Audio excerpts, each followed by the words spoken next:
Why do you keep buying groceries you swear you didn't plan to buy? You walk in for milk and eggs, you walk out with a cart full of stuff you don't even remember picking up, and then you check your bank account a few days later and just stare at it. Sound familiar? Here's the thing. It's not because you're bad with money. It's not because you lack willpower. Grocery stores are literally designed down to the shelf height and the music tempo to make you spend more than you planned. You're not losing to yourself. You're losing to a system built by people whose entire job is to get you to buy one more thing. I used to walk into the store with a mental list of 5 items and walk out having spent $80 I didn't budget for every single week. And for the longest time, I thought something was wrong with me. Turns out, nothing was. I just didn't have a system. Once I built one, my grocery spending dropped by almost 40% in about a month. So let's get into exactly how. First thing, and this is the part almost nobody wants to hear, you have to stop using your debit card at the grocery store. I know, it sounds old-fashioned, but here's why it works. When you swipe a card, your brain doesn't register it as spending the same way it registers handing over actual cash.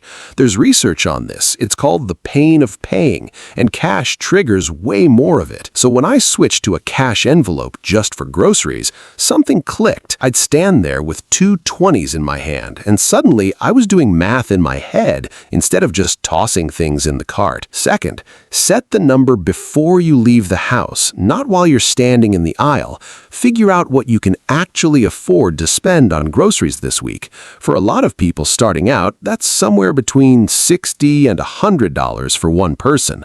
Put that exact amount in cash into an envelope, write groceries on it, and that's it. That's your whole budget for the week. Not a suggestion, not a rough guide, a number in your hand. Now here's the part most people get wrong even after they start using cash. They still walk in without a list, and the list is what actually makes this work. Before you leave, write down exactly what you're making for the next 5 to 7 days. Not stuff for dinners, actual meals, tacos, pasta, stir-fry, whatever. Then write the ingredients you need for those meals and nothing else. This one step alone cuts impulse buys by a huge amount because you're shopping with a job to do instead of just browsing. Third thing, and this one's sneaky, shop the edges of the store first. Produce, meat, dairy, that's usually the outer ring. The middle aisles are where all the processed, marked up impulse stuff lives, and that's exactly where stores want you spending the most time. So do your real shopping around the edges and only go into the middle aisles for specific things that are already on your list. But here's the thing nobody tells you.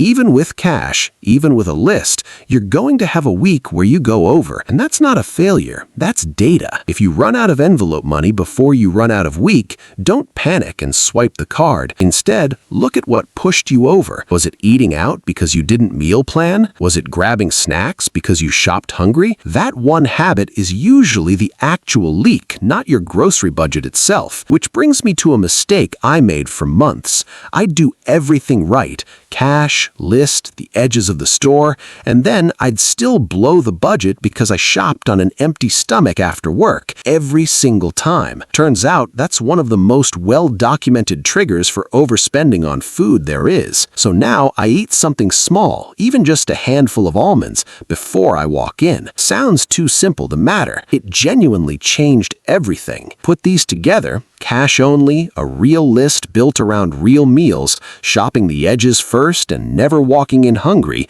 and you're not white-knuckling your way through the store anymore. You're just following a system, and systems don't rely on willpower running out by Wednesday. If you actually tried just one of these this week, try the cash envelope. It's the one that made the biggest difference for me, and you'll feel the difference the very first trip. If this helped you see grocery spending a little differently, subscribe, because next week I'm breaking down the exact 50-30-20 rule and why most people are doing it wrong from day one. See you then.